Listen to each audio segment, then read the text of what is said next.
Good morning दोस्तों। ये exercise 5.1 का पार्ट 2, जिसमें पहले ही फर्स्ट क्वेश्चन के सेकंड पार्ट से शुरू होता है, जिसमें पहला क्वेश्चन है the amount of air in present in a cylinder when vacuum pumps remove 1/4 of the air remaining in the cylinder eight A time. यानी कि द अमाउंट ऑफ एयर, एक सिलेंडर है, हम आपको हिंदी में भी समझाते हैं। एक सिलेंडर है जिसमें वैक्यूम पंप द्वारा उसकी हवा निकाली जाती है, जो एक बार में जितनी सिलेंडर में गैस है उसका 1/4 भाग, ठीक है, यानी कि 25% बची हुई हवा का बाहर निकाल देता है। तो इसलिए थोड़ी थोड़ी गैस कम होती है, तो वो स्थिति बनती है जो वह स्थिति एपी है या नहीं है, यह हमें पता लगाना है। अब पहले तो भाई हम यही मान लेते हैं, जो पहली स्थिति है वो भरा हुआ ही मान लेते हैं। तो सॉल्यूशन कितना हो गया, सॉल्यूशन, ठीक है। तो A1 कितना हो गया, x ही मान लेते हैं। कितना मान लेते हैं, x। और A2 यानी कि इसका 1/4 कम हो जाता है। कितना हो जाता है, 1/4 कम। ये तो पूरा इसमें से 1/4 यानी कि इसका 1/4 घटाएंगे, कितना होगा, x/4। चौथाई तो बटे 4 ही हो जाएगा ना। तो कितना हो गया, 3x/4। 3x/4। अब आ जाते हैं A3।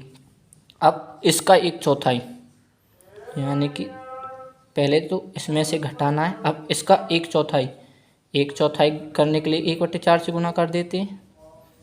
3x/4 इक्वल टू कितना आ जाएगा, 3x/4 माइनस 3x कितना होगा, 16। कितना, 16। तो इसका एलसीएम ले लेते हैं। कितना, एलसीएम 16। इसमें 3 चौक 12x। अब सोच रहे होंगे 12x कहाँ से आ गया, एलसीएम से इसमें भाग देंगे और फिर जो भाग देकर आते हैं, जैसे हमारा कितना आया था, 4 चौक 16, 4 आ गया, तो 4 का गुना इसमें कर दिया, जैसे 3 चौका 12x। ऐसे इससे इसमें भाग देंगे एक बार और 1 का गुना इसमें कर देंगे, -3x। बेन फैक्टर तो आप पर सभी पर आते ही होंगे। तो 12x में से 3x घटा दिया, कितना हो गया, 9x। कितना आ गया, 9x/16। ये तीसरी टर्म आ गई। हमने पहले ही बताया था आपको, किसी भी स्थिति को एपी पता लगाने के लिए हमें क्या करना होता है, 3 टर्म उसकी पता होनी चाहिए, 3 संख्याएं पता होनी चाहिए।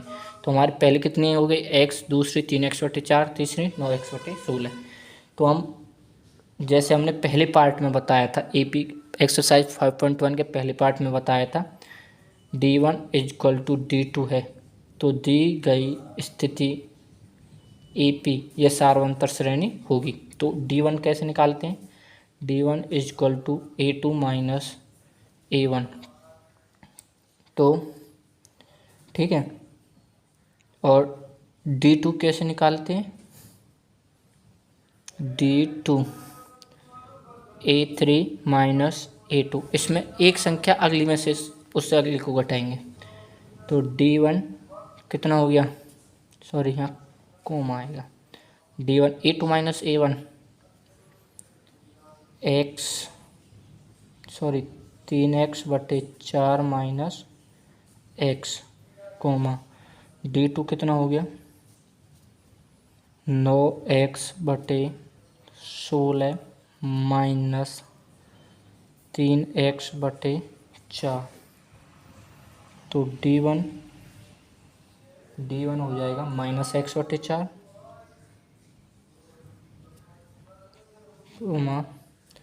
D2 हो जाएगा, कितना हो जाएगा, D2 -2x।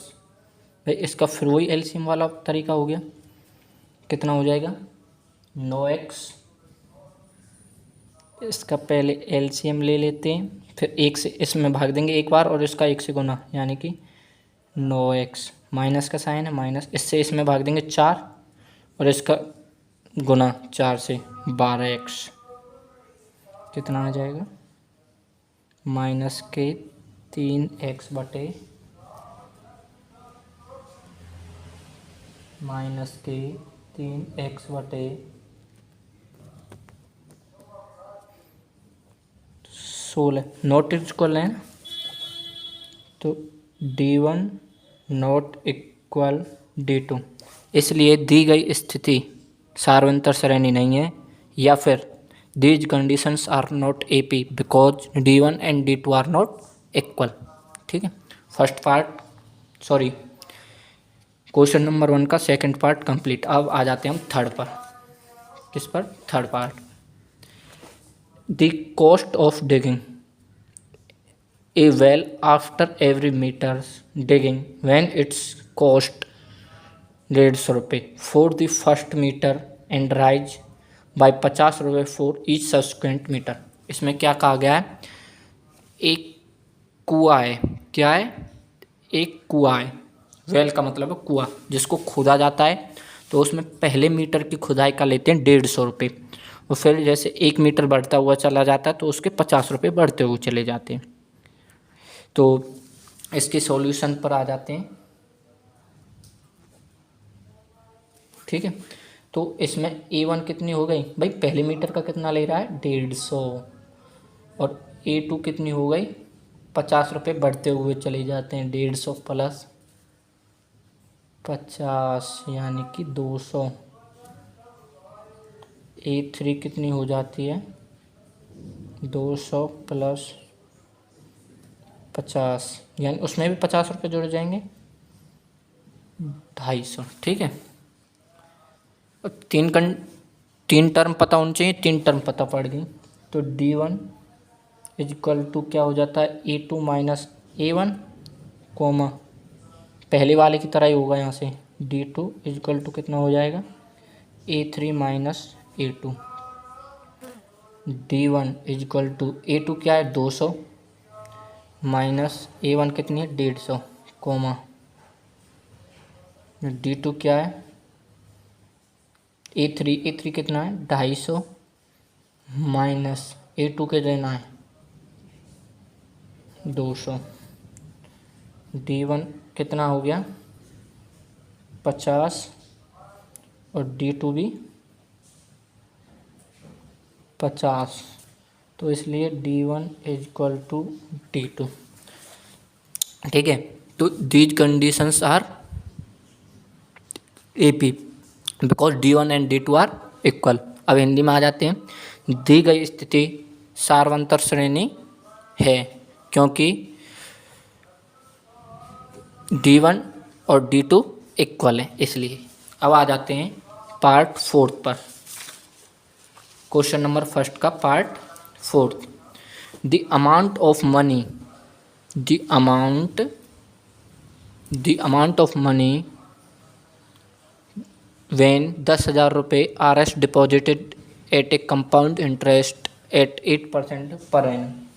इसमें कहा गया है कि एक खाते में, अकाउंट मीन्स खाते में, एवरी ईयर मीन्स प्रत्येक साल हम कुछ रकम जमा करते हैं, व्हेन 10,000 रुपये। ठीक, जैसे कि हम एक वर्ष किसी खाते में 10,000 रुपये जमा कर दें तो उस पर कंपाउंड इंटरेस्ट, कंपाउंड का मतलब है जैसे चक्रवर्ती ब्याज हो जाता है, 8% पर एनम, 8% वार्षिक के हिसाब से चक्रवर्ती ब्याज चलता है। तो उसमें कहा जा रहा है इसके हिसाब से जो ब्याज है वो हर साल बढ़ता है, और उसमें आपको फिर जो ये स्थिति बनती है A1 A2 A3, जैसे A1 कितना होगा पहले साल का ब्याज, A2 दूसरे साल का, A3 तीसरी साल का, तो दी गई स्थिति AP है या नहीं है। तो भाई पहले सॉल्यूशन, A1 कितना हो गया A1 भाई वो 10,000 जो मैं कर रहा है ना पहली बार में, तो कितना हो गया 10,000। A2 कितना हो गया, चक्रवर्ती ब्याज का फॉर्मूला है P कोष्टक शुरू 1 + R/100 कोष्टक बंद पावर T। ठीक है, तो इस हिसाब से P कितना मान लेंगे हम 10,000, कितना मान लेंगे 10,000, कोष्टक शुरू 1 प्लस R कितना, R का मतलब रेट परसेंट 8/100। फिर इसी को आगे ले जाएंगे, कितना हो जाएगा 10,000। ठीक है भाई, इसको कोष्टक को सॉल्व करके देखते हैं। 10,000 हो गया। अब इसको भिन्न की तरह सॉल्व करेंगे, 108/100 पावर 2। फिर आगे सॉल्व करेंगे 10,000 108 गुना में 108, भाई 108 गुना में 108 पावर 2 है। नीचे 100 गुना में 100 करेंगे तो कितना हो जाएगा 10,000, यानी कि इससे ये सारी संख्या इससे टोटली ये कट गया। तो 108 गुना में 108 कितना हो जाता है, 108 गुना में 108 करने पर आता है 10,800। कितना आता है 10,800। E2 कितना हो गया 10,800। अब इसी तरह A3, सॉरी ये 1,000 नहीं 10,000 है, क्वेश्चन गलत हो जाता है। ऐसी छोटी छोटी चीज़ों को अगर हमसे गलती हो जाती है तो कमेंट करके बता दिया करें। अब सेकंड टर्म 10,000, 10,000 P तो सेम ही रहेगी, फिर 1 प्लस R भी सेम रहेगा। भाई इसमें कितनी वर्ष का ब्याज था, पावर समय T कितना है 2, तो अब की बार कितना हो जाएगा 3 वर्ष का निकाल रहे हैं ना, पावर 3, 10,000। फिर सेम टू सेम इसकी तरह ही हो जाएगा 108/100, ये प्लस यहीं तक है, बस ये नहीं है। ठीक है, छोटी मोटी चीज़ें जैसे ये नहीं है, तो 108 की पावर 3, 10,000 गुना में 108 गुना में 108 गुना में 108, 100 गुना में 100 गुना में 100 करेंगे तो कितना हो जाएगा 6, 1 2 3 4, 1 2 3 4 हो गया, 100 बचा।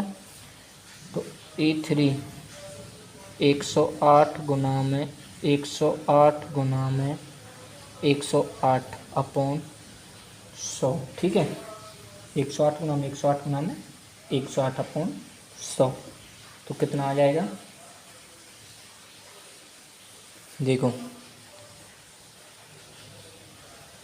इसका समथिंग सॉल्व करने के बाद आएगा 11/4। ठीक है, A3 हो गया।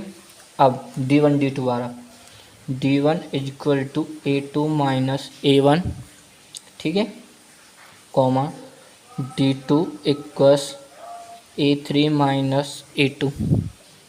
तो D1 इक्वल टू A2 कितना है, A2 10,800, 10,800 माइनस 10,000, A1 10,000 है, comma D2 equal to A3 कितनी है 11,66,4 माइनस A2 कितना है 10,800। ठीक है,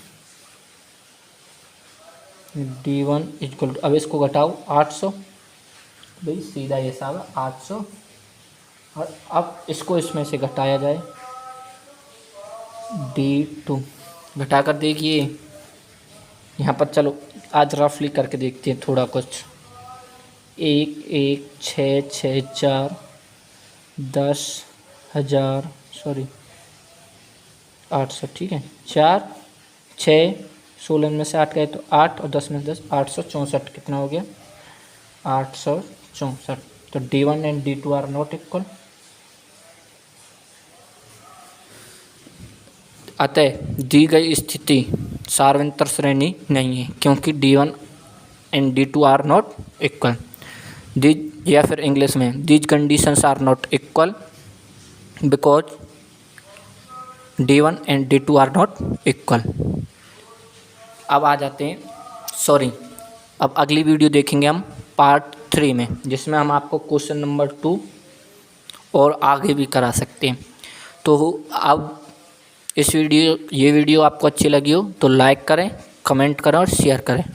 और जिसने हमारा चैनल, जो न्यू बच्चा है जिसने हमारा चैनल सब्सक्राइब नहीं किया, वो हमारे चैनल को सब्सक्राइब करे। धन्यवाद।